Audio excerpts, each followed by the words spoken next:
I'm Matthew Dank, and this is Service and Beyond podcast, where we talk to Australian military veterans about their service stories and their journeys out of uniform and back to civilian life. This series charts the journey of current and former Invictus athletes from 4 countries, covering their military careers, their deployment histories, and the injuries they suffered. We talk about their experience of life-changing injury and their remarkable physical and emotional recovery through training and competing in adaptive sports and through the Invictus Games movement.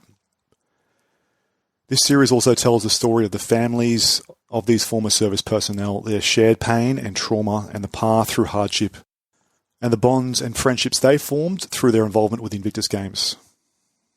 Today's episode features Rachel Kerrigan. As an engineer with the Royal Australian Air Force, Rachel saw active service with the International Coalition Against Terrorism in 2002. 5 years later, a series of life-changing events triggered trauma from her deployment, and she was medically discharged. In 2010, she was diagnosed with PTSD and suffered a stress-induced stroke.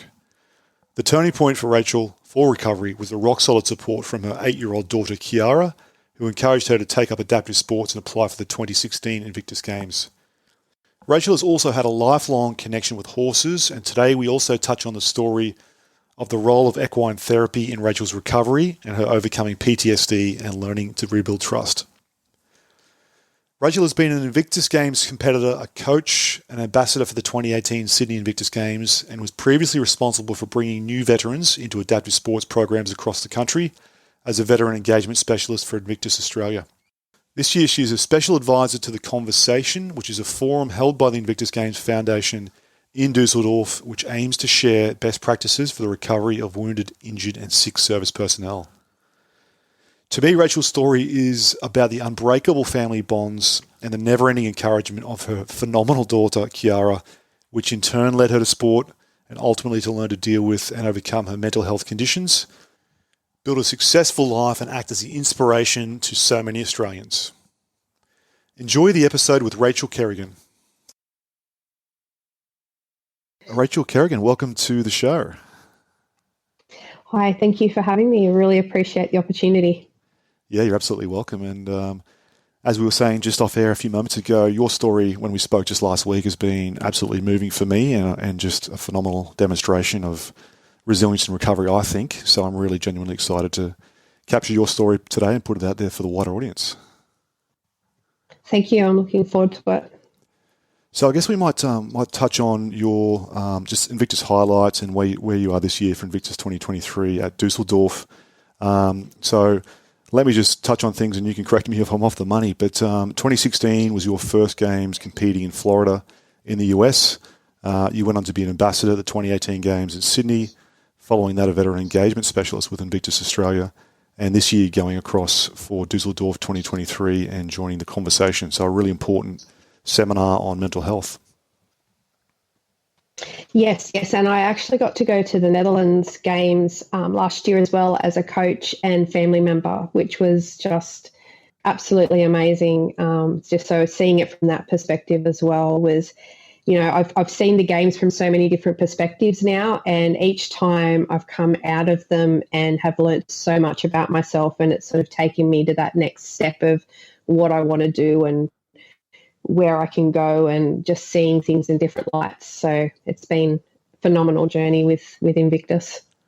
Fantastic. And Rachel, your story started out back in the late 90s with you joining the Australian Air Force. Can you start out with what brought you to join the Air Force and how your career started with defence? Yeah. So it was actually back in year 12. I still didn't really know what I wanted to do. I knew I wanted to be an engineer, and I knew I wanted to sort of do something to help people. And I was toying with the idea of joining the military. And my grandfather, who I was really, really close with, didn't say much, didn't speak a lot. My greatest memories of him are actually like sitting in rocking chairs, reading books by the open fire and, tinkering with cars and things like that and not talking. And I ended up being a school leader, and I got to do the march for the Anzac Day march. And he called me in and he opened his drawer and he gave me his medals. I never even knew he'd served. Wow. Until that point. He didn't speak about it. And I wore his medals.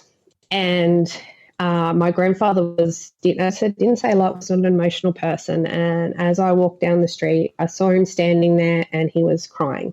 as I walked past and just was so proud. And at that moment, it just reinforced to me that the thoughts that I had about joining the military were right. So I straight started applying and got into the RAF as an electrical engineer, and that's where my career kicked off. Marvellous. And you started out at the same place I did, at the Defence Force Academy?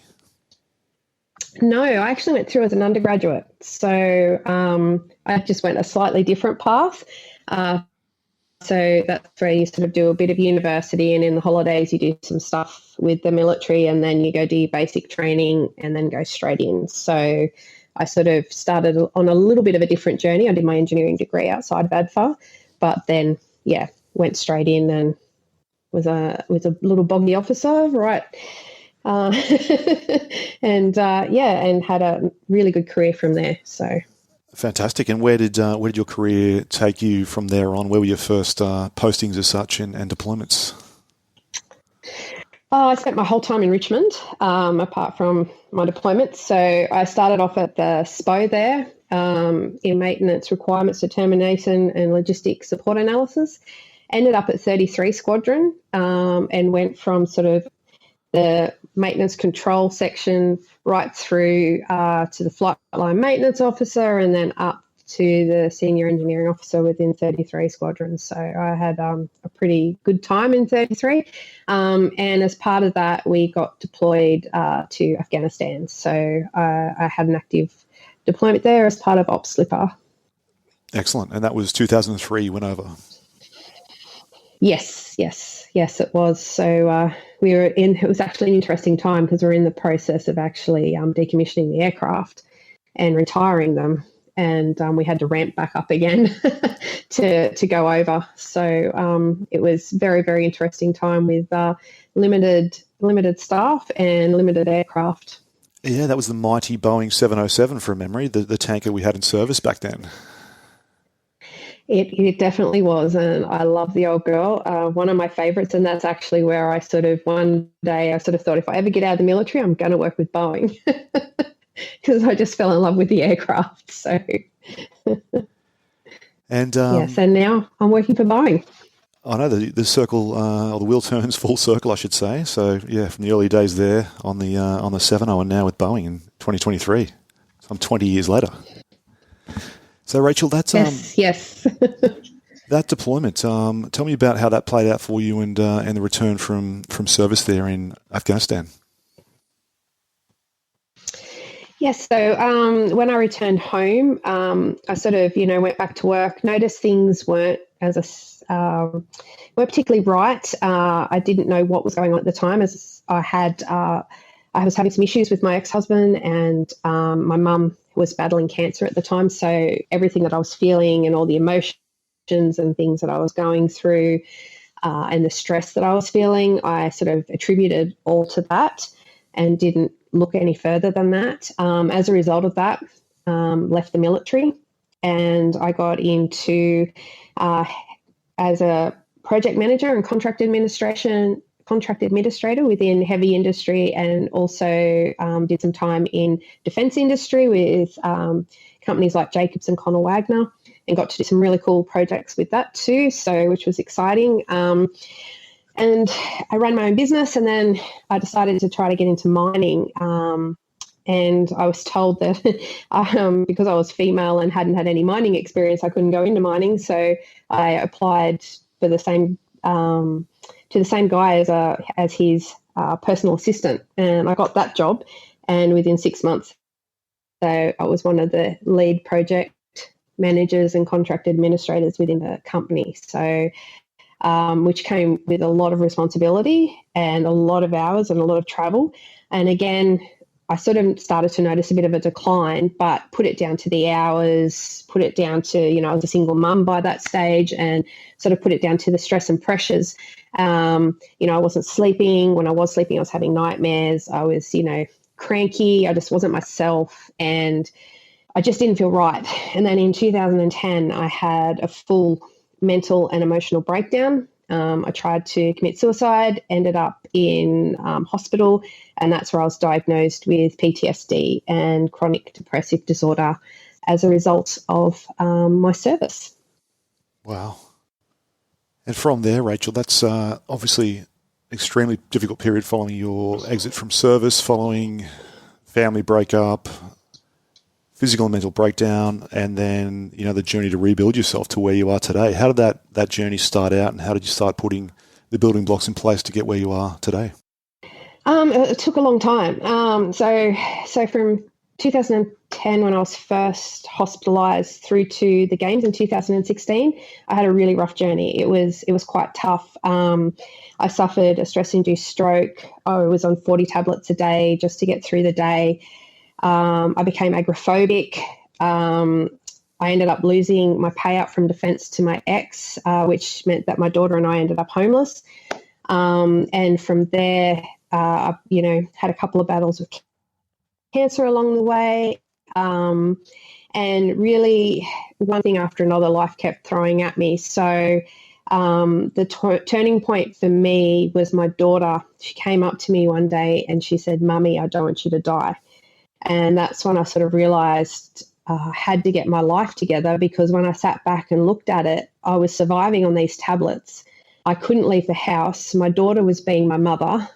She was doing absolutely everything for me, because a decision even as big as just what socks to wear was enough to send me into a meltdown at that point in time, and I've got this 8-year-old sort of laying my clothes out, getting my medication, just looking after me, paying my bills. And I was like, okay, we've got to get through this. So I made the decision at that point to move forward and actually try to find a way through it. But obviously, your headspace isn't right. You can't feel anything, well, with the amount of medication I was on.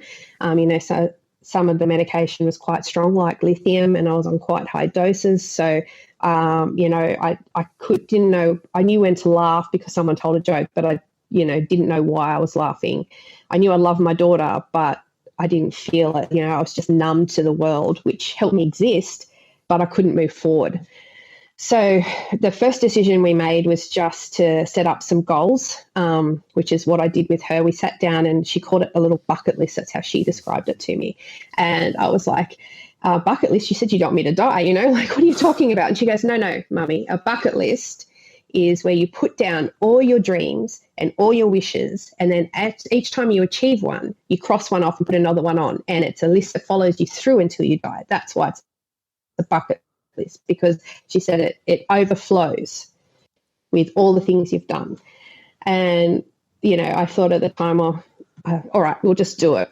And so we sat down and we did all that sort of stuff. And she'd gone and done some Googling, and I often talk about the 3 pillars that got me through it all. One was obviously my daughter, horses is one, and the Invictus Games is one. And I wouldn't have found the horses and I wouldn't have found the Invictus Games without my daughter, because she went and researched those and found some opportunities for me. And through those opportunities, I've grown so much more than I ever thought. And the healing, sort of getting into those, was where the healing began, So she sort of sparked that I need to start moving forward. I need to start looking after myself. I need to start working out what I need to do to heal. Had no idea what I'd be doing. And she sort of pushed me in that direction, and I tried a few different things in those directions, and it has just been life-changing. Absolutely, and what an amazing young woman Kiara is. I think the story you told me last time around her going to school, coming back, finding implements that can help you train and prepare for sports. This is before the Invictus Games, just absolutely phenomenal. Yeah. So to get my strength back up after the stroke, she would literally, on her way home or from school, when you had those council pickups, if she saw any old gym equipment or anything that she thought could be used for gym equipment, she'd pick it up and bring it home. So we were using like broomsticks and buckets and cans and things like that to do benching and stuff. So yeah, she because we didn't have a lot, obviously, I'd go weeks without eating just so I could feed her, and she went without Christmas and birthday presents and things like that, which was tough, but together we made it through. I remember, I still feel a lot of guilt over that, but I remember when I said to her one year, I can't get you much, darling, but what would you like for Christmas? And she said to me, memories, Mum, because she said, I'll always have those. So, which again, I don't think I'd be where I'd be without her, and without her, just her wisdom at that point in time, like I don't know how many 8-year-olds would be asking for memories for Christmas and, and birthdays. So, yeah. No, absolutely incredible. I've just been thinking in the last few days about our last call and, how moved I was following that, and the story of Kiara. And when did you actually realise that you were? When did you realise that you were actually able to do this? That your daughter encouraged you. You picked up the training equipment. You started to build yourself towards 2016. When did the penny drop really for you that you're on your way to the games and that this was going to be a remarkable experience for you? I don't know if it actually did till I got there, if that makes sense. It's such a whirlwind when you get selected. So the 2016s are a lot different. The way that the lead up and build up is to the games is a lot different to what they are now. And so you sort of were selected, and then it was sort of up to you to do your training. And then it wasn't until the week before you went up to a camp, and then you got on the plane and you went. So it was it didn't really hit home until that week before, because that was kind of like my first time really out of the house as well, which was quite scary, and my first time without my daughter, because family and friends stayed separately. So it was quite a big thing. So I think nerves and adrenaline just sort of took me a lot of the way, and just sort of not wanting to disappoint her. So it wasn't, it sort of didn't sink in until I think it was after I competed. I'm not one of those ones that won a medal. I didn't do particularly well at the games, and after my powerlifting, which I was absolutely loving, as I said, the lifting, that's where my brain is clear, and it's just me and the bar. And I'm finding that sometimes, if you're having a bad day, all that emotion goes out through the bar, and I was finding it just so good. And I really bummed it. Like I really, really failed at the lifting, and I was so disappointed with myself. And I went for a walk, and, I was beating myself up, and it was, that usual self-talk that comes in about how hopeless you are, how useless you are. Why did you even try it? You should have known you were going to fail.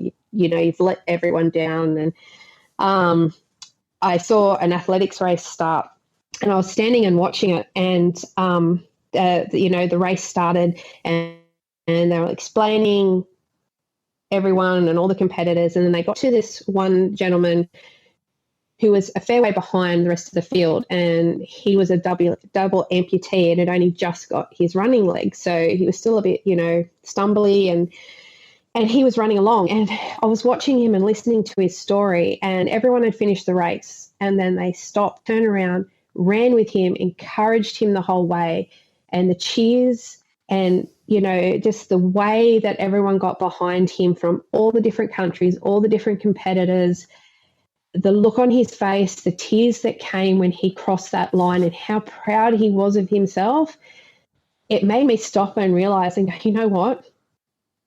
A few years ago, like I was suicidal. I was homeless.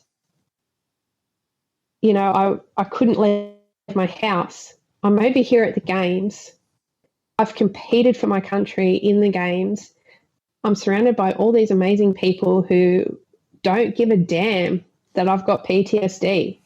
That's not even come into question here. I've come a long way just here, and it's about celebrating the little steps you make, and it's about celebrating how far you've actually come.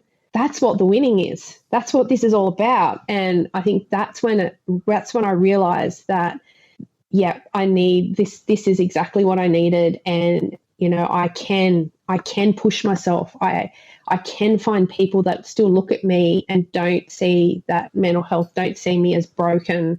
They actually want to encourage me. And, it's not just my daughter. There's this other family now that I've found. This other support group, there's other people that get me. And And that's when I sort of started to realize that there were other people out there and other ways that I could start helping myself, and that sometimes you don't really appreciate how far you've come. You look at all the bad stuff all the time and what's still limiting you. But if you take time to sort of stop and have a bit of a look back, like if he had a look that 100 meters, a few weeks before that, he mightn't have been able to do that 100 meters. And today he came out and did that 100 meters, and then I thought back to the first goal my daughter ever gave me. She just said to me, "Mum, if you can get out and make the bed and make it to the couch," she said, "you've achieved something today." And I look back and I went, I used to just think that's all I've got to do. That's all I've got to do is just get up, make the bed and get to the lounge. And here I am at the Invictus Games, take hold of that, understand what that actually means. So I think that was when I actually realized, yes, I'm at the Games. And this is this is who I am and this is what I need to keep doing moving forward. That's just such an inspirational story. I think that it was that gentleman, that other competitor, double amputee, that was the moment that caused you to reflect and realise just what you'd achieved, just what brought you to the Games in 2016. Yeah. And I think, as I said, there's so much hype when you're there and and all of this sort of stuff. And if I hadn't had that realization there, I think when I got home, I would have fallen even harder because, you've this amazing hype and you're achieving all of these things. And then you get home and it's like reality hits you in the face again, because the Games are amazing, but they're a stepping stone. They're not the end point. And I don't think if I hadn't have had that realization there, when I got home and stuff got real again, I think it would have been a lot harder for me to keep moving forward and to make some of the decisions that I'd made because, as life does, it has a way of just sort of hitting you in the face. So, and no doubt you've had challenges and relapses and other difficult times when you've called on that experience from 2016.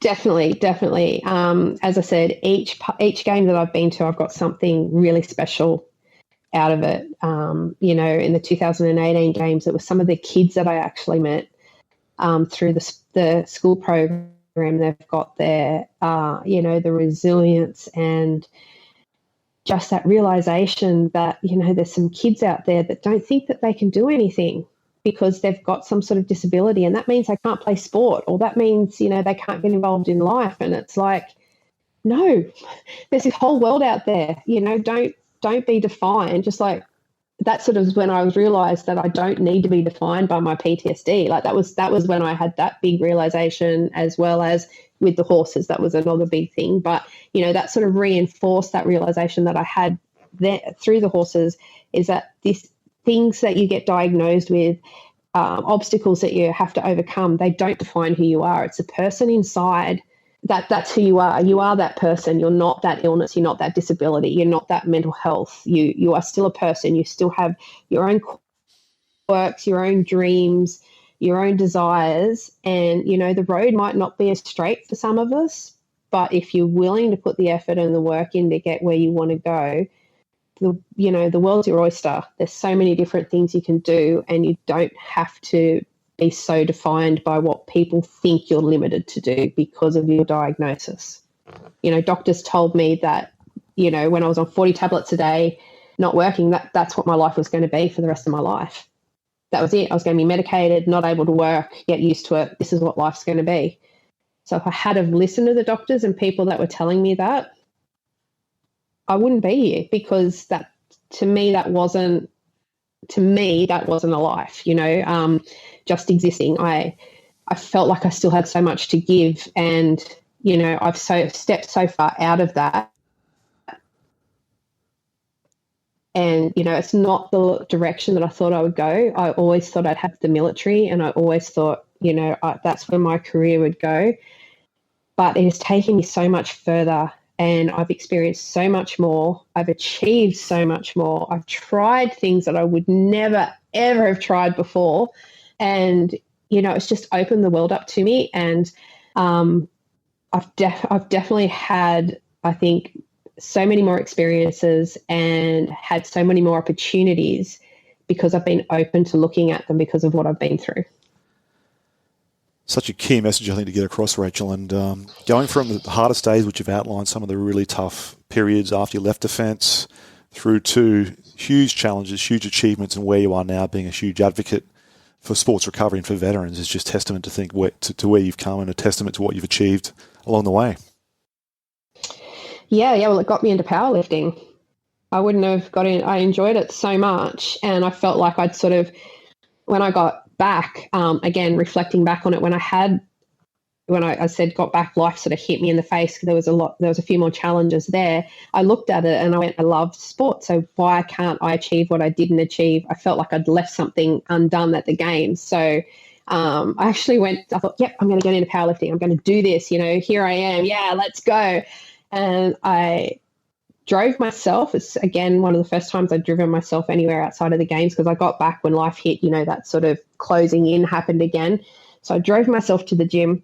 I sat outside that gym for 2 hours, finally worked up the courage, because I had my daughters going back in, her talking to me in my head, and I'm like, yes, I can do this, I can do this, I can do this. I want to make her proud. I went to the games. I can walk into a gym. Here we go. I walked into the gym, someone dropped a weight and I passed out. Wow. And I came to, and my coach was the coach that was eventually going to be my coach. He was there, and he just said to me, "Are you okay?" And I said, "I can't do this. I'm sorry." And he's like, "Well, who are you?" sort of thing. And I said, "Oh, I rang, or actually my daughter rang. I wanted to do some powerlifting. Like at that point in time, I still couldn't even make a phone call. So this was huge." And I sort of said to him, that's what I was coming here to do, and I'm sorry I can't do this. And he said, no, just come in. I'll give you a drink. I want to make sure you're okay. Let's just calm down. So he took me into his little office, gave me a drink, had a bit of a chat to me. And he said to me, I've never known anyone that's had PTSD, because that's what I said to him. I just told him straight out what happened. And he said, just come out to the gym. And so I went out. And he'd moved everyone around and created a little spot at the back of the gym. And he said, I just want to just come down here with me. And he said, and no one was looking at me. No one was judging me. No one was sort of, like, oh my God, that's that girl that just passed out. Like it was like I just walked in the gym and nothing had ever happened. And he got me to do one bench, one lift, and one squat, which were terrible, absolutely terrible. And I could not lift a lot of weight. And he goes, yeah, no, I can train you. And that was the February after the games, and he had me competing in my first powerlifting competition in April, and I was ranked number 3 in Australia in my weight division by September. Wow. Yeah, and he took me from coaching me at 4 o'clock in the morning when no one else was in the gym. He changed. He allowed me to come to his own time, his own personal training time, so that the gym would be quiet and to coach me. He got me from that to actually coaching other athletes and other powerlifters and things like that. So I actually became part of that community within the gym as well, which was just absolutely amazing. So he was a good coach. Absolutely. And what was it for you about powerlifting? Why was that the sport that drew you in, that's had such a purpose and such a hold on you? I think it's because, I must say the reason I chose lifting in the games was because it's an individual sport and I didn't have to talk to people, because that was a big fear. And I just wasn't really willing to, be a part of it. The team sports at that stage, because I just that was a little bit beyond. That was, I was still very closed off, and I didn't trust anyone either. So I thought, if I'm not going to trust my teammates, I'm not going to be very good in a team. So I just wanted something for myself. But what I fell in love with was that it's me competing against me, and it's me trying to outdo what I did yesterday. So the only pressure on me, I suppose, is what I put on myself, and I put a hell of a lot of pressure on myself. But it's that how far can you push your body? How far can you push your mind? How far can you push through that pain? And to me, that had a lot to do with that emotional pain as well. If I can push through this physical pain and work out ways to keep lifting when my body wants to say no, why can't I do that mentally? And, because it's very technique based as well, I would concentrate so much on the technique because I wanted to be able to improve and get to that next level that it's the only time my brain is just always awake. It's always alive. I'm always very aware of everything around me. As soon as I step outside of the house, I know where everything is. If I'm sitting in an office, I know where everyone's hands are. I know where the exits are. I know who gets up, who gets down. My brain is always going and always looking for different scenarios and always thinking the worst. And then, I'm always trying to sort of calm it down and keep my anxiety down. So days are very draining. And when I'm under that bar, all I'm thinking about is that lift. That's it. That's all I'm thinking about. It's just that lift. And it's like my brain is just quiet. And it's time where I can actually just step back and just be me and just be in that moment. And that's what's so powerful for me. It's that one time that I've found something that actually switches my brain off. So we're just after 2016, I guess, now in the story of your powerlifting and your journey with sports recovery. But I'd like to pause for a take and just go back to your phenomenal daughter and the role she's played throughout your recovery. And really, I think you said in your own words, the point when she was effectively parenting you after your breakdown and after the split with your partner and a period of homelessness. So can we go back to there and just talk about the absolutely phenomenal role she's played in your life? Yeah. So she just stepped up, without any question at all. It was just my family left, my partner left, and it was just her and I. So it was her and I against the world. And she was just amazing. Like just some of the little things she used to say. So when I had my stroke and it was sort of obvious I was going to be homebound, she just said to me, "You know what, Mum, there's only two things I won't do," she said, "and that's iron and clean the toilet, but I'm happy to do everything else for you." And she would encourage me to do things if I was angry or just not myself.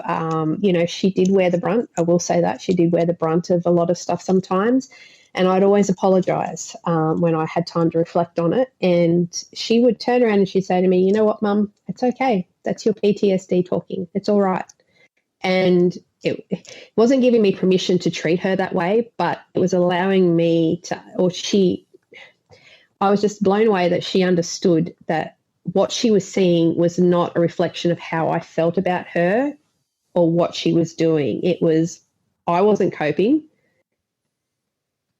and she was the closest thing to me. So she was what copped it. So she understood, she was able to sort of disconnect those two. And I think that's sort of what helped keep our relationship as close as what it was. So, and I remember she tried to get me outside one day and just to go to the mailbox to try. She was always encouraging me just to take that next step, just to go that little bit further.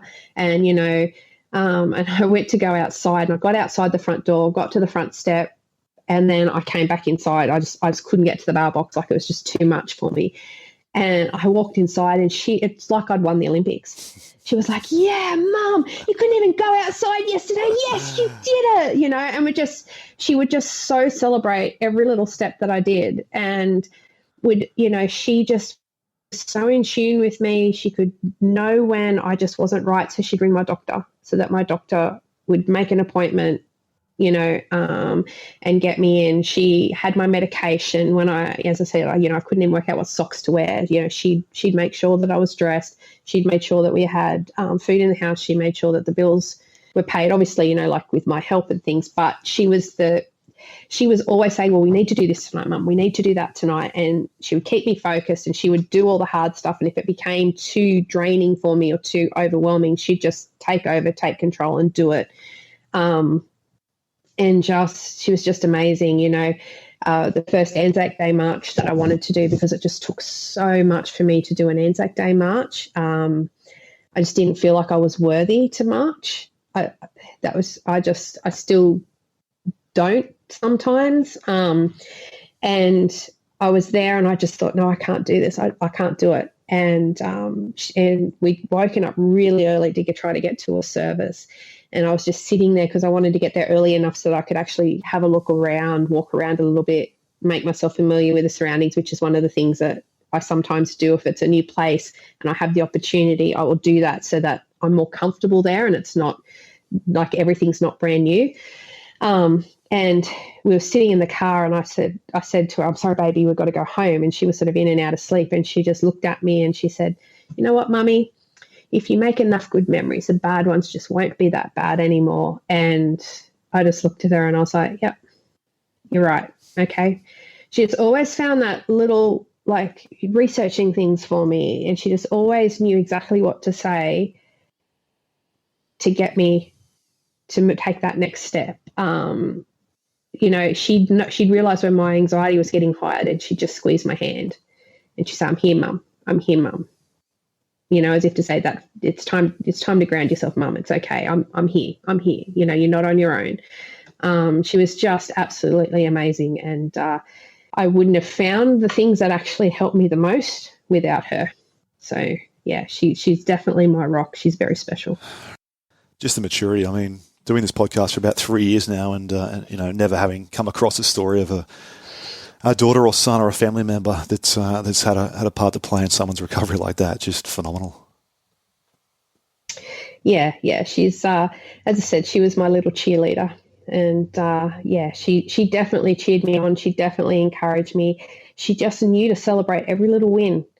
And as I said, you know, when I was basically just stuck in bed because life was I just didn't want to live it anymore. And she was the one that encouraged me, just said, you know, Mum, all you've got to do is if you can achieve one thing every day, you're doing better than some people, you know, like, so that's what she said to me. She said, you know, let's just get up and your first goal can just be to make the bed and get to the lounge. She said, if that's all you do every day, she said, you've got out of bed, you've achieved something new. And then the next week she sort of started to say to me, why don't you try this as well, Mum? You know, and then eventually sort of those things that I wanted to do every day grew and they got a little bit easier. And, you know, she just encouraged me. And if I did take a step back, you know, if I did fall back down again, because I was obviously hospitalised a few times and things like that in between, she'd say to me, it's okay, Mum, look at all the stuff you've done. You know, sometimes you got to go back to have a look at how far forward you've been. You know, she said that to me once. Sometimes you got to go back to the start before you can see how far forward you've gone. And, you know, once you know where you've gone, you know you can get there again. You know, that's sort of logic. It's like, where does this come from? Extraordinary. And you've been an ambassador and also an advocate for veterans in the last couple of years with Invictus. How much of your daughter's thinking have you put into practice? Is that something that you draw on or something that you mirror now in your work? Oh, definitely. Like I still think every night when I go to bed, because she used to get me also to think of 3 things I was grateful for. You know, she'd always say to me, Mummy, what are the 3 things you're most grateful for today? You know, so before I go to bed, I always think about what are the 3 things I'm grateful for. When I wake up, what am I grateful for today? What's the one thing I want to achieve today? Like I've still got that mentality. I think what the biggest thing I've got from her is, and what I try to sort of advocate for, is that families are so important. That connection. If you don't have family, finding your family, that's really important, because if you don't have those people in your corner cheering you on, you know, you've got to be your biggest cheerleader. But when you're in that state and when you're in that mindset, having that person that's there to cheer you on, that gives you that encouragement. It gives you that strength that, you know, you've got that almost like that soft place to land as well. So family, I think people don't understand how important family are. They don't understand the journey that families have and sometimes how tough they actually have it dealing with someone that's going through, you know, that sort of recovery. And I think you need to celebrate how strong they are. You need to celebrate just what sort of role they play. And I often use a lot of the sayings that she sort of, and a lot of the little ideas and tips that she gave me, you know, like if someone's struggling, I'll sort of say, oh, you know, a wise person, my daughter, used to say to me this at that point in time. And you know, it's about finding that thing that really gives you that passion and lights that fire and gives you that courage to move. So as I said, for me, it was powerlifting. as you said, one of your other people that you've spoken to is swimming. You know, I know someone who's, it's art. You know, it's about finding that something and finding someone that will help you and encourage you to find that something that actually gives you that peace of mind, that actually gives you that time where you can just have that clear space to just be in that moment. And that's the stuff that she helped me find, and that's what's helped me, you know, move forward. So absolutely. And I'd like to come back to that family piece and what you said, finding your family in a little while, because I know you've been a support person for athletes at previous games, 2022 I think it was, and I know you've coached athletes in the past. But I'd also like to touch on just now the importance of support people and those in our families who do support us. Just the incredible story of your daughter at 8 years old throughout your recovery, but no doubt incredibly hard for her at that stage. The amount of burden and load she was shouldering at that age, just incredible. Yeah, it is, and I mean, to see where she's come, it's she's a lot more mature than she probably, like, she had to grow up pretty damn quickly, but it's also, I think, if I can look back at some of the good stuff that's come out of it, she's got this drive and she's got this resilience and she's got this empathy that, you know, I don't think a lot of 19 and 20-year-olds have. She knows what she wants out of life. She knows exactly who she is. You know, she knows what she wants, and she knows what she's got to do to get there. Because I think she knows the reality of what life, you know, how fragile life is for starters. You know, and she's found people that she can talk to, and she found people that she could reach out to, and they were her support when I couldn't be. And I think that's the other great thing about Invictus, is the families finding their support networks and people that can help them when the person who's going through what they're going through can't help themselves or anyone else. I'm glad you raised that one, Rachel. That's one theme I've picked up from all my interviews so far, just the value of those networks and camaraderie and everything aside from the sport, everything else that's actually gathered and that you learn and that you experience when you're over there with the games. Yeah, it is. It's a real, it is a community, it's a family, it's you know, it's a journey, and as I said, it's a starting point. It's a starting point to move forward. It's a starting point to rediscover who you are. And it's a starting point to find those people that are going to cheer you on and help you become the best that you can be. You know, I'm still in touch with a lot of the people that I've met through Invictus. I speak to them quite regularly. So they're all very, very important, a part of my life. So Rachel, I think I'd like to touch on your journey with another thing that's been really important to your life and, funnily enough, to your daughter's life also, and that's horses and equine therapy. Yeah. So I'm from a country town. Always had horses in my life, and horses have always been something that my daughter and I have had in common and had a passion for. But obviously through my journey, that sort of stopped. And, you know, she was researching, because at that point in time, at 8 years old, she wanted to work with horses, and she wanted to take horses that had been damaged through abuse and rehabilitate them. That was her goal in life. So she started doing some research about that, and she came across this guy called Monty Roberts, and he's from America, and he works with veterans in the space, which she didn't know at the time. But he did work with horses, and he was just like, she was just blown away. She showed me this video about some of the stuff that he was doing with horses. And I was like, oh, wow, you know, that's amazing. If you can have that sort of connection with a horse, how amazing is that?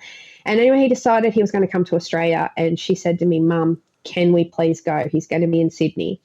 So at that point in time, I was like, you know, everything you've been through, everything you've done for me, yes, let's go. So I booked the tickets.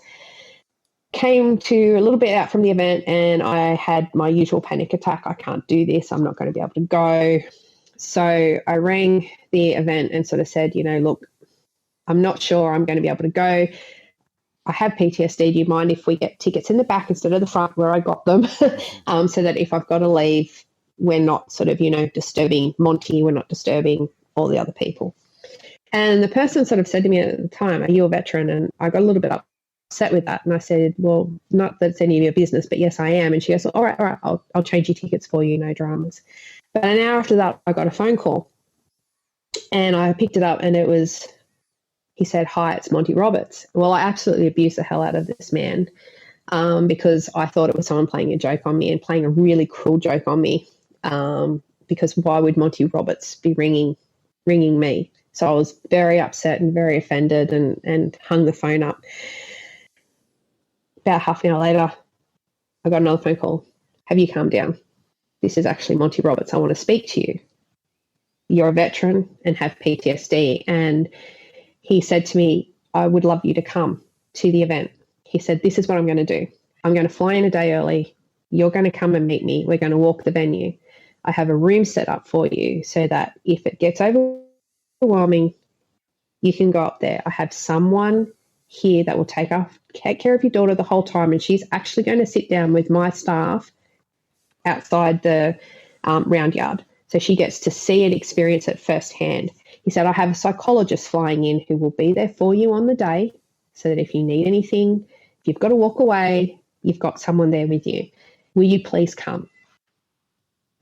So we went. He walked me around the venue the day before, showed me where everything was, showed me where everything was going to be set up, introduced me to the psychologist, introduced me to who was going to be looking after my daughter.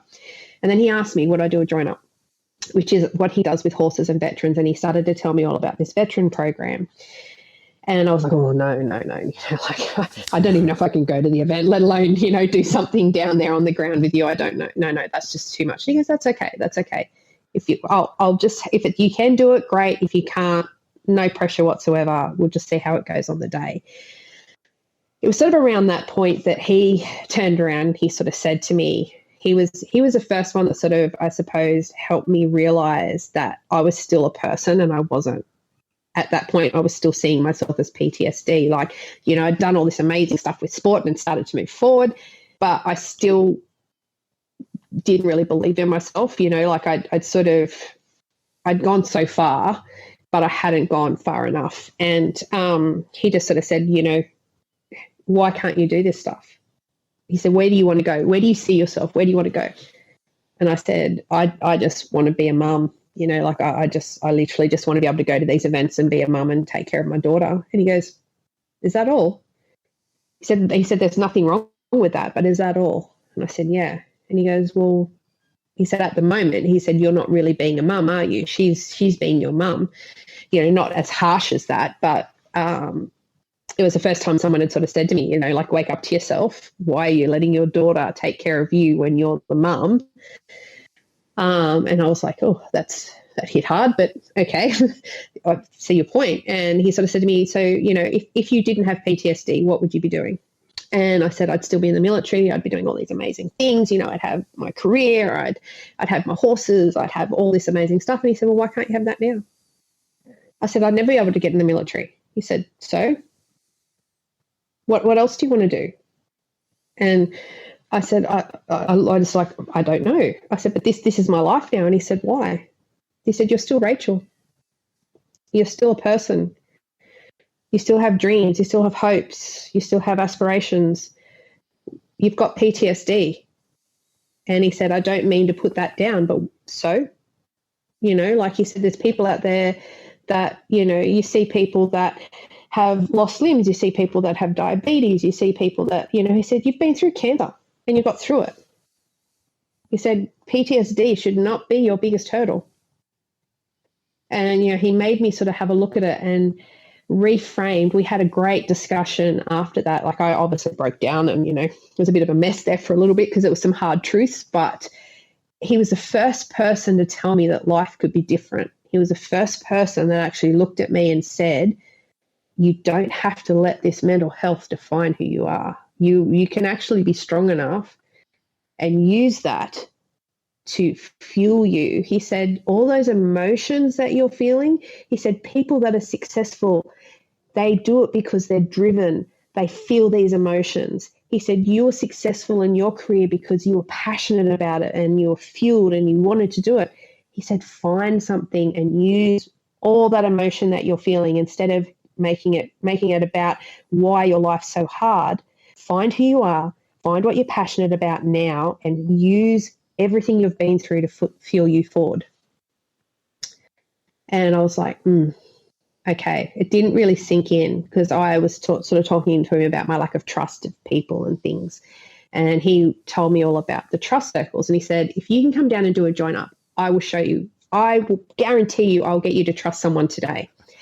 And I was like, oh, no, I'm sorry. You know, like I'm struggling being in a room with you and, you know, like, and you're Monty Roberts, for crying out loud, you know, like I now know who you are. You train the Queen's horses, you know, you are this person. So he wanted you to do a join up. And I said, I'm struggling to stand here with you. Was this a join up in public in the arena in front of the whole crowd? Yes. That's what he said. He said, I will get you to trust someone if you do that for me today. And he explained me about trust circles as well. You know, like he explained to me that all because you trust someone doesn't necessarily mean that you have to allow them right in. There's different layers of trust, and where you put those people is up to you. Like he helped me gain control over everything that was just messing around in my head. And, you know, I took away what he said, but didn't think anything of it. And at the time I ended up was sitting up in the room and I heard him talking about the veteran program. And he said, I've got a veteran here today. He said, but we're not 100% sure whether she's actually going to come and do this join up or not. But this is about the program. We work with veterans, da-da-da-da-da. And the psychologist looked at me and all the stuff that he'd been speaking to me about the day before had gone through my head. And I was like, you know what? I went to the bloody Invictus Games. I'm going to get down there and I'm going to do this. And I just, before I could change my mind, I stormed down there. I don't remember walking out into the arena. I don't remember the join up. I don't remember anything. The first thing I remember is that breath of that horse's on the back of my neck. Because at the end of the join up, you turn away, and if you've done enough to earn that horse's trust, they will come up to you. When you turn around, you're the most vulnerable to them.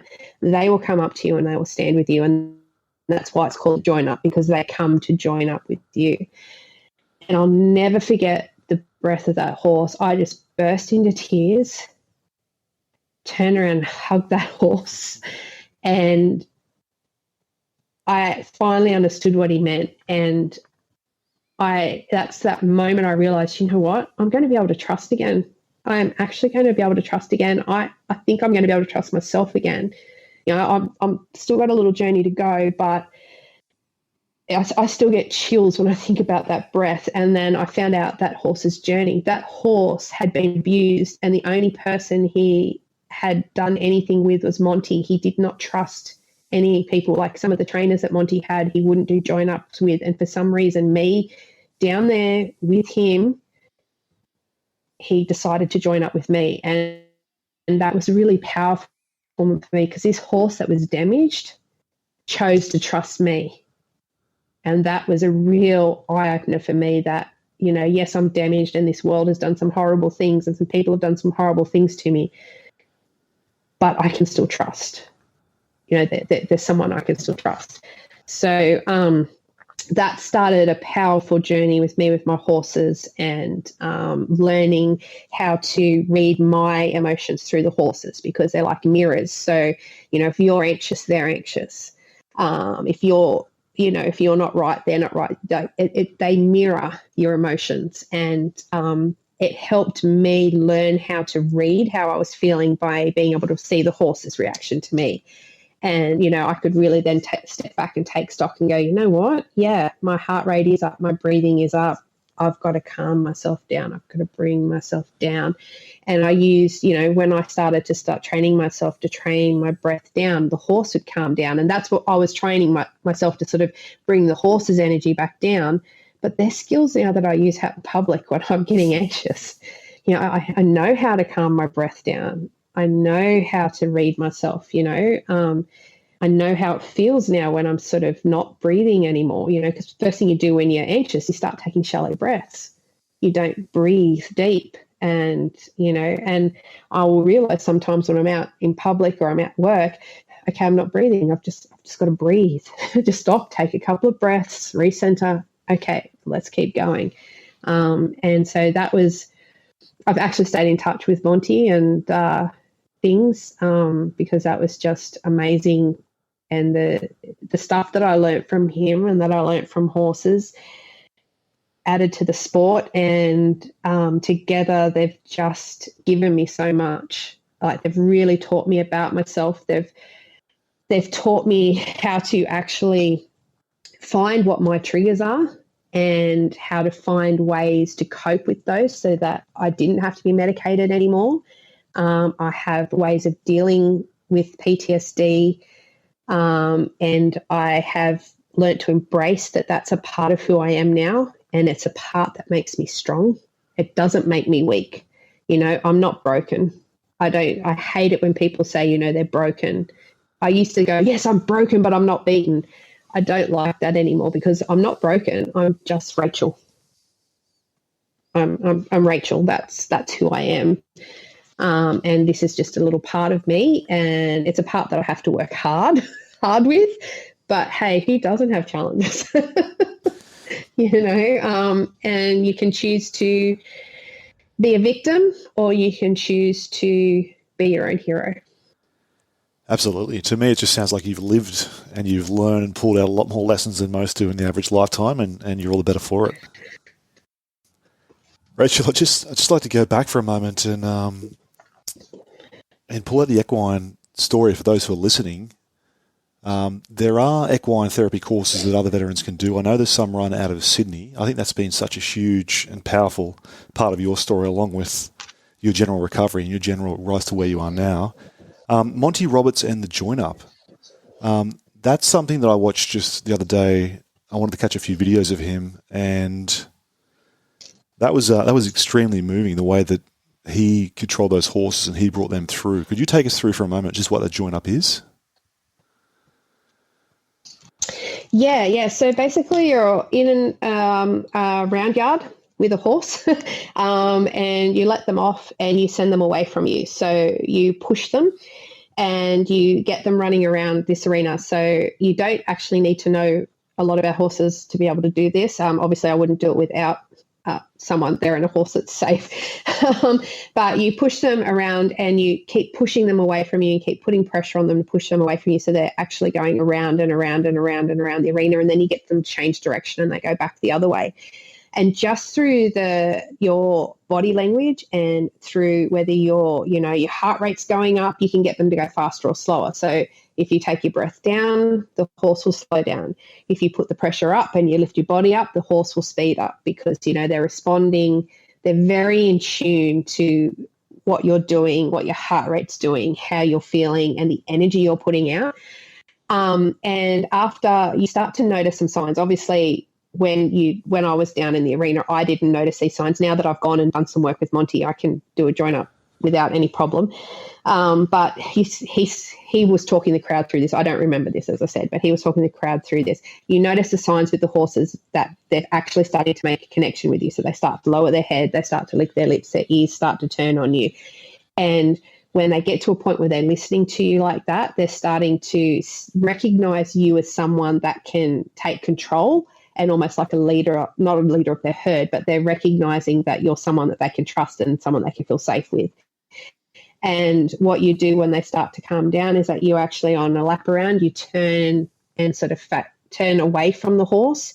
They stop, they walk in, and they join up with you. So they stand at your shoulder or do something like that. So some horses don't come they don't come all the way up. The horse that I had, as I said, that first time, I could actually feel him breathing on my neck. Like, that's how close he came up to me. And with that, then you can actually then start walking, and this horse will follow you. No matter where you go, this horse will follow you, because in that moment you've built that connection with them, and they trust that wherever you go, they're going to be okay to go with you. So you've built that connection and that trust with them. And it's something I do with all my horses now every day. Like, before I go out riding or do anything like that, I always do a join up with them, because it just strengthens that connection again and that bond there. And they're like, it puts you in tune with them, because they're, it's like you form this little connection, this little bond, and it's really, really, really powerful. The videos blew me away, like I was saying earlier, just the fact that the horse can come to recognise and respect that in a person without any coercion or force or violence. And I'm not a horse person, but is it the normal way, or the normal way to break a horse, is that to use intimidation or violence against the horse in that same yard, in that same arena? Is this a big departure from that traditional method? Yeah, he was there's a lot of people out there that do different versions of sort of similar things, where people have learnt now that because horses are prey animals, the traditional methods of breaking, which used to be quite violent, and even when they weren't violent, they're all about restricting the horse or tying the horse down until they submitted to you, basically. Whereas what some of these other methods are, and Monty is really good at them. There's some other really good. There's even some really good Australian guys that do similar sort of things. He builds trust in that horse. So he says, if you have trust in that horse will do anything for you. So he can take an unbroken horse and have it saddled and communicating with him, in a really, really short period of time, because he takes the time to earn the trust with them on the ground first. And then when you try different things and new things with them, they're more trusting. I mean, I'm not going to say that every horse is going to be easy, and, but just if you watch him take a horse that won't load, if you watch him take a horse that can't be ridden or that wants to buck all the time, he can have someone on that horse, really, really quickly. And because he's focused on building that trust, and he's focused on creating a different narrative for that animal, that this is someone that you can trust, and this is someone who's actually going to treat you with respect, and and they're more open to listening, and they're more open to learning because you've got that bond with them. And I think that's so true of humans too. We don't particularly go, well, like we will submit if enough pressure is put on us, but if someone treats you with respect and someone encourages you and someone says, I'm going to try this, you might not like it, but don't be scared, we're more likely to sort of go along with that person and try something if we do it the right way.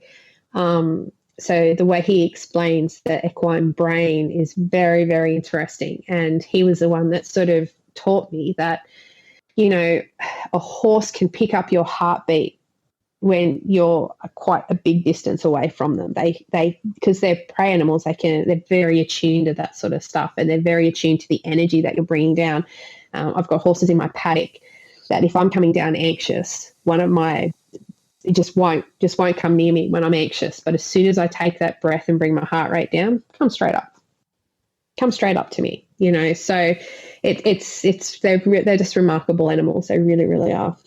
I'd love to do some more work with horses. I was saying to you on our previous call that they make me a bit nervous, but these stories blow me away, to be honest. Absolutely blow me away. Yeah, and I think that's also what makes it so powerful, because they're big animals and they've got a brain of their own.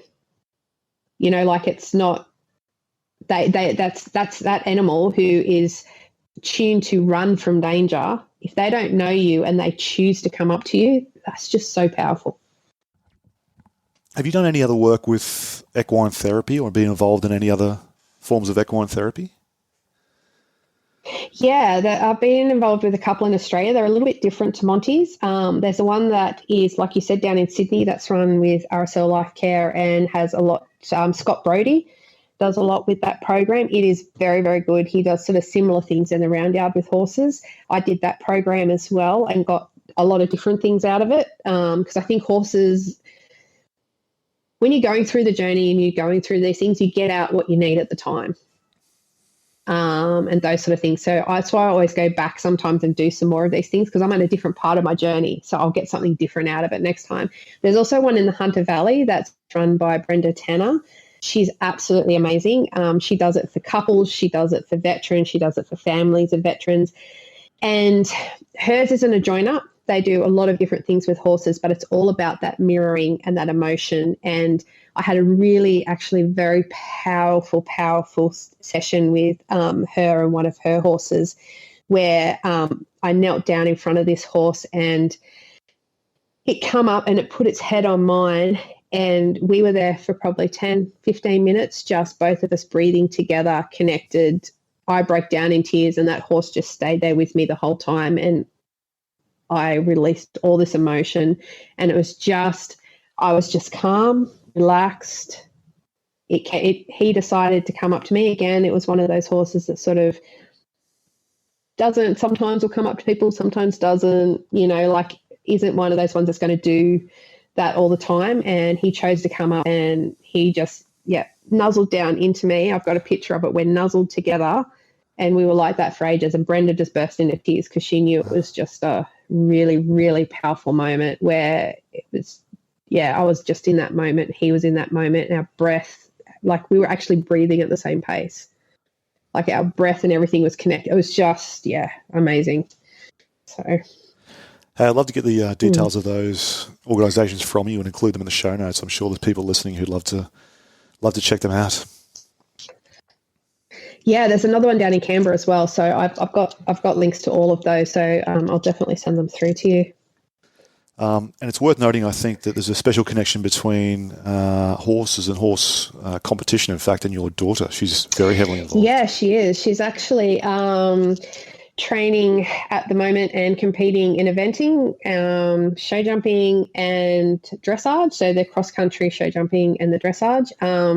And she's got aspirations and is training to try to make the Brisbane Olympics. So her and her horse are out competing nearly every weekend, and she's training really hard. And, she's gone from not riding for 10 years to getting back in the saddle and competing and doing really, really well. So, her and her boy have a very special connection as well, which is her coach actually mentioned he hasn't seen a rider and horse that have such a close connection in a long time.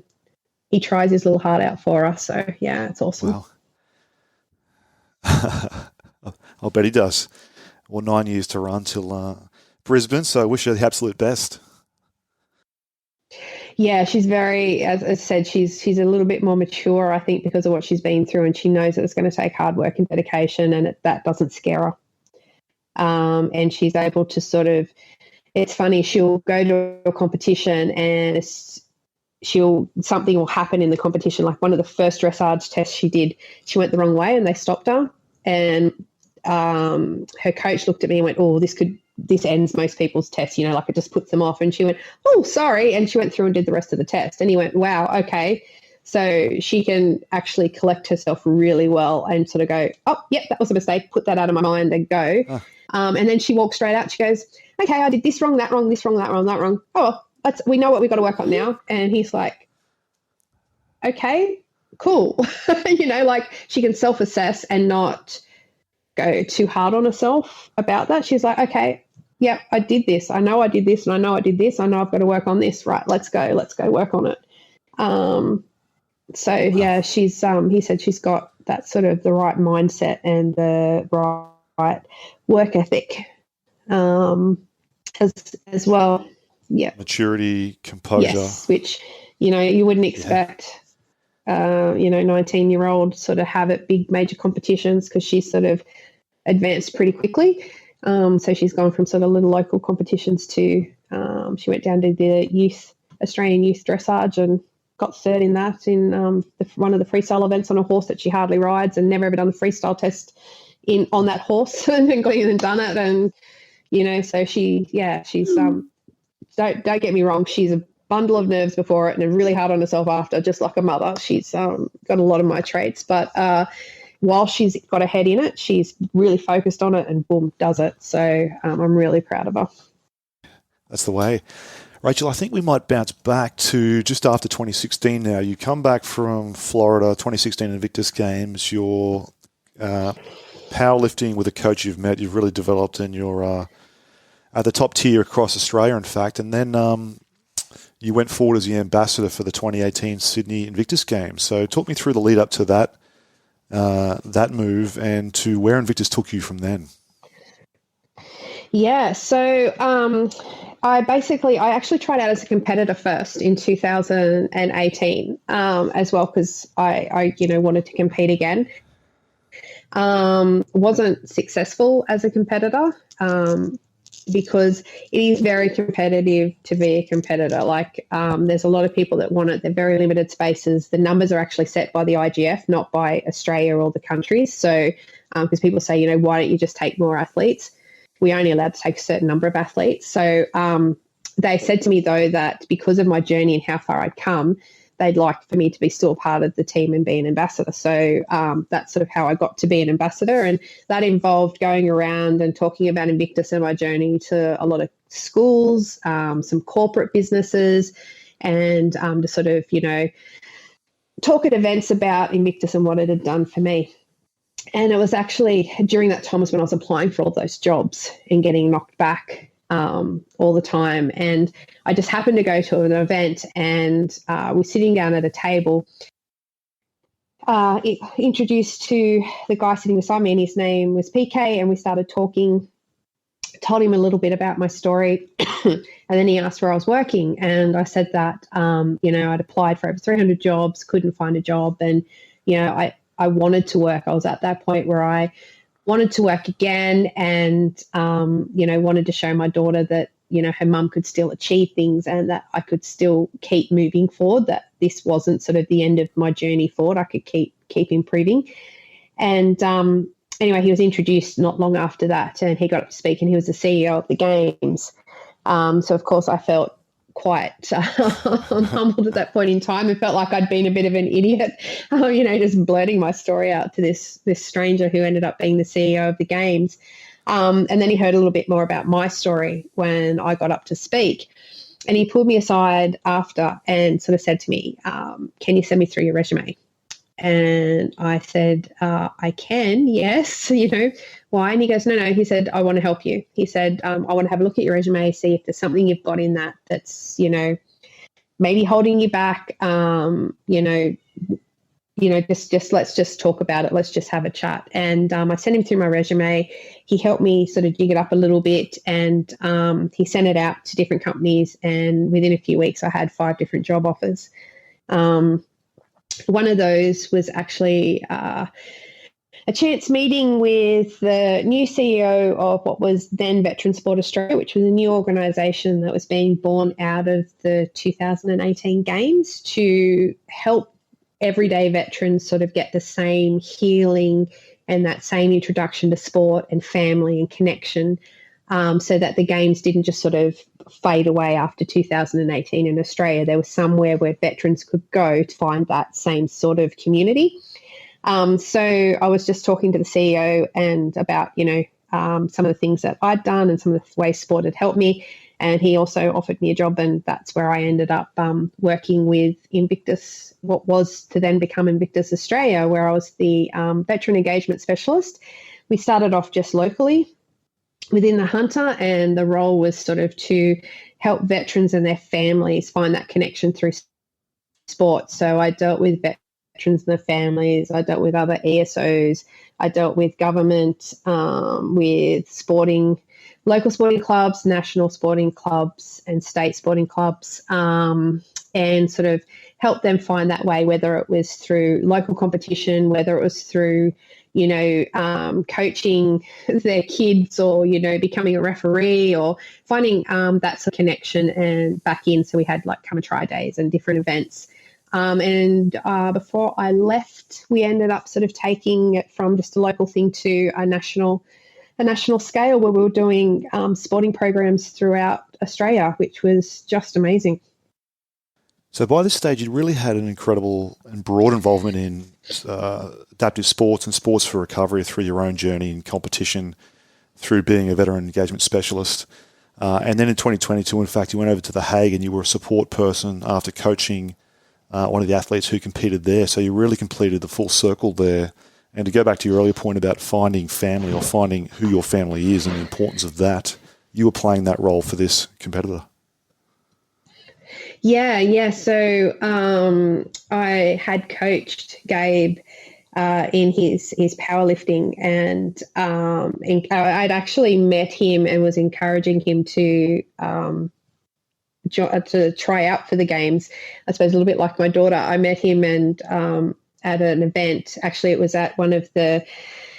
We went to a lot of the events where people who are being discharged, they come and speak to the different organisations. And we were there, and I had a chat to him, and he was being medically discharged and was really heavily involved in sport and didn't really know what he was going to do. So I actually met up with him afterwards and spoke to him about a little bit about my journey. And I said to him, hey, you said you like powerlifting, how about I give you some coaching sessions? And we sort of started connecting, and then I sort of encouraged him to apply for the games.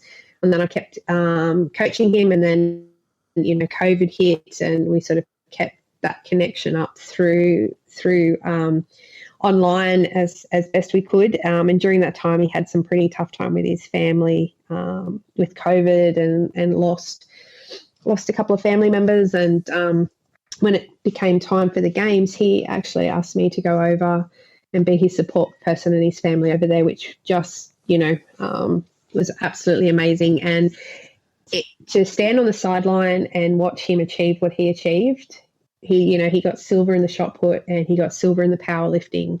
He tried his heart out in the rowing. They asked him to step up and do some of the running as well, because one of the people got hurt, and he stepped up and he gave everything, his full heart. And just to see where he came on his journey and to be a part of that was just absolutely amazing. And for me, it was that it was humility, I suppose, to stand there and just watch someone else go through a similar journey to what you did, and to be able to do for someone what my daughter did for me. It was quite humbling to see that. And it was another sort of one of those moments where I sort of stepped up and went, I think I'm ready now to actually step a step further. I've always wanted to get back into project management. I've always wanted to get back into that defence space. I'd always wanted to work with Boeing, and I applied for a job with Boeing because of that experience. That's where I ended up. You got a really cool story, in fact, of getting some news when you're over there at the games, and one of the photos I'm going to post for this episode really captures that moment. Yeah, it was when I was over there that I found out that I was actually going to be employed by Boeing, that I'd been successful in my job application. So I went and stood under one of the Boeing flags and got a picture, because I knew when I came home that, I'd be starting pretty much a couple of days after I got home. I'd be starting with Boeing. So it was really exciting. It's really special for me to be a part of an organisation that does as much as what it does for veterans, and is willing to sponsor the games, just because, I know I would not be here without the games. I know that for a fact. I can say that. And they've just been such an important part of my life. And they wouldn't be able to go ahead without companies like Boeing stepping in and sponsoring them and being such a big part of the journey with the IGF. And it's just really, really special to know that Boeing's taking such a big interest in the games and supporting it in the way that they are, because as you've heard, it's had such an amazing impact on my life. And it gives people that opportunity to find out that they can still dream, they can still achieve, they can find that family. And, it's a stepping stone to so many different opportunities and things. And to be able to fund that and support that is just, I really take my hat off to companies that do it. So, it's another reason why, I'm enjoying working for Boeing as well. Yeah, I think it's an incredible achievement for the company to pull that off, and I think the work that all the team within the Veterans Working Group in Australia does is first class. I've been involved for about 2 years now and had a great time, and really good to see the company give back to the local community, and obviously on the biggest stage, Boeing is doing this internationally. So I think a lot of credit's due. Definitely. We've got a really strong veteran community here in the Hunter. We support legacy. We go out and do backyard assist programs with them, where we go out to the beneficiaries and we volunteer our time. Like, we all take the day off work, go out with legacy, redo these beneficiaries' backyards, and then legacy help through DVA and that to keep their backyards, tidy and things like that. And it's such a great way to connect with the local community, with EFOs like Legacy, but it's such a great experience to be with other veterans doing something like that. Because someone said to me the other day, what is it about Boeing that you like so much, as opposed to other corporate organisations? And I said, it's probably one of the first places that I've worked that is sort of more that corporate space, rather than, like Invictus Australia was something a bit different. But, that corporate business where I've been in a team that is encouraging, supporting, it isn't dog fight dog. It's not one person trying to climb over the other. It's all about, as a company, we're moving forward. And, I've found where I fit within the team that I'm in, and the team that I have, and I haven't felt that really since the military. And I think that's something that's pretty special and unique with Boeing, because I think you've got a mix of ex-military spouses, as well as, people just from, the local community, and, people outside of defence that have come in and started to work, and it really works. Rachel, you're soon, in fact, a few days away from heading off to Dusseldorf for Invictus 2023, and you've got a really important role there as a part of the conversation. Yeah, so I'm part of a panel that will be speaking on mental health, and there's going to be some doctors talking about some of the research that's being done on mental health, and some of the more positive and different ways that you can help people, like, for example, sport, and what an impact that can actually have, especially on veteran mental health. There'll also be some Paralympians, and that they're talking about their journey and sport and mental health. So I'll be a part of that conversation that takes place on the 9th, which is really exciting. It's nerve-wracking, but exciting at the same time. Fantastic, and such important work, I think. And look, your story and what you've shared with our listeners today really paints the picture of the value you've got and the perspective you've gained. It's going to be an amazing event and an amazing contribution, I think.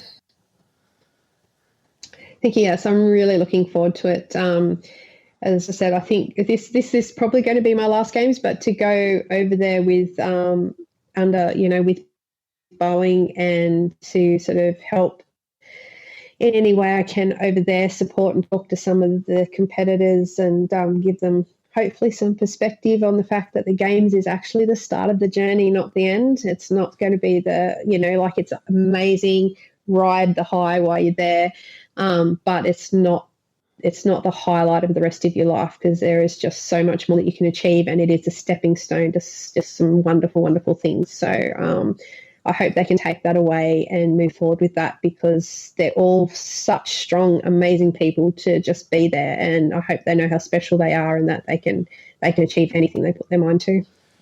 I'm really looking forward to following the events next week when things kick off, and just observing what's happening there with not just the Australian team, but competitors across the board, and seeing the stories that come out of it. It's going to be amazing, I think.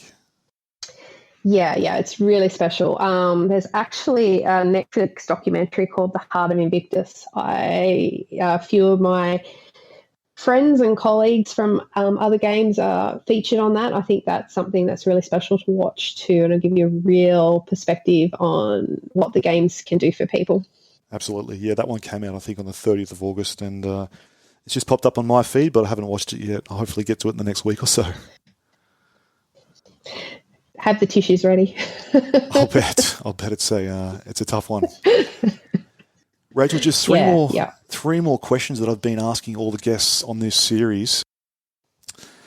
The first one is, your Invictus story going back to 2016 and through to the conversation this year. You've been involved in really every aspect of Invictus, it's fair to say, as a competitor, working for Invictus Australia as a veteran engagement specialist, and now with the conversation 2023. What's your favourite moment in your years with Invictus? Oh, wow. There's so many of them, but I suppose my most memorable moment would be the one that I've already told you about. That will always stick with me and always makes me swell up because it was such a powerful, powerful moment. But I think one of my favourite things that has come out of the games is a family that I met back in 2016.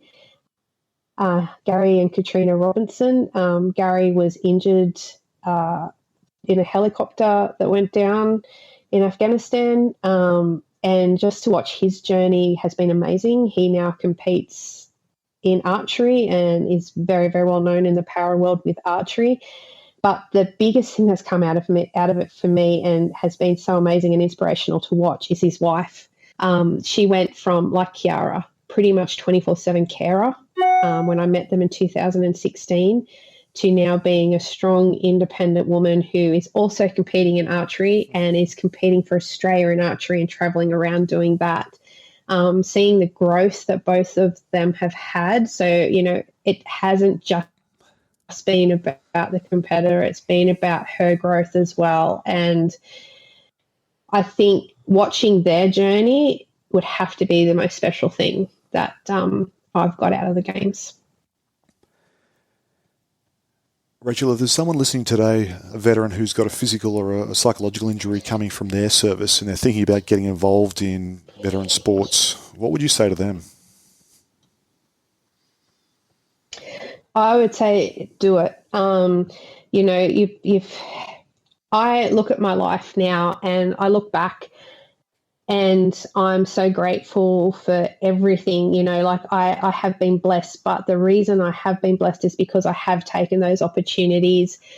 I've taken a gamble on myself and it scared the living hell out of me. It has been really hard and it's tough. Like I'm not going to say it's an easy ride, but what you learn about yourself, what you learn about what you can actually do, how you can push those limits that you think you have, take those opportunities because you will find out that you are stronger than what you think you are. And, I always say that because of the games, I know who I am. I love who I am. And my life right now is I'm more fulfilled now than I think I ever could be. I grieve the person that I thought I was, but I look at the person I am now and I'm just blown away with how far I've come and everything I've achieved. And I think that, the games are a stepping stone to something amazing. And, whether that's running around, coaching your kids' soccer club because that's, all you want to do, or whether you have some other dreams about getting back into work or, competing in your local sport or competing, going and trying to be the best at what you can do. Find your passion out of that. Find where you fit and find that community, find that support, and don't be afraid to dream. Absolutely. Last question for you, Rachel, and going back over the last 15 years and the incredible journey you've been on, your lows, your highs, your recovery, giving back to athletes, Sports Australia veterans, that has been a tremendous path across that period. Now we fast forward another 5 or 10 years and go into the future. Where can you see yourself being about 5 or 10 years down the track? I see myself still with Boeing, hopefully. But I also would like to, I'm sort of experimenting at the moment, but my biggest goal is to actually be working and giving back with veterans with horses. I'd really love to bring some of Monty's work over here and be doing that as well. So in 5 to 10 years' time, I'd like to be working with horses with veterans whilst hopefully still working with Boeing. Well, Rachel, I think, this is our second time talking really, and I think the first call that I had with you, I'd read some of your story before, but I really didn't realise some of the huge challenges you face and some of the huge difficulties you went through after your discharge from defence, and just the challenges you've taken on, the role of your daughter in your life, your connection with horses and equine therapy, and where you are today and what you're giving back is just the most inspirational story, I think. And it's just moved me from our first call, and it still does. And I think a lot of people will get value from this call today. So thank you for your time, and thank you for what you've done and what you're doing and all you're contributing. Thank you. I really appreciate that. It means a lot. And I'm always, if anyone wants to find out anything more about Invictus, equine therapy, other things that are happening around, I'm still very much linked in with that community and more than happy to sort of share contacts and that sort of thing as well if people think that will help. So just feel free to reach out. Fantastic. I'll make sure we capture your socials connections and your details in our show notes for anyone who'd like to touch base. Yes, please do, because, always willing to help where I can. Marvellous. And lastly, have a great trip to Germany when you head off in a few days, and really enjoy your time over there. And shall I say, go Team Australia. Yes, definitely. We're all one team, but I'm a bit biased. I do want to see Australia do well. So thank you very much. Looking forward to it. Nervous, but excited at the same time. It should be amazing. So thank you very much for your time today. I really appreciate it. Well, that's the episode with Rachel Kerrigan. I hope you enjoyed her remarkable story and the story of her daughter, Kiara. And if you would like to connect with any of the equine therapy providers or with Monty Roberts, I'll include links in the podcast description on your podcast player. Join me for episode 4 of the series with Francine Dudfield, former Australian Army combat medic and competitor in the Australian team for Dusseldorf 2023.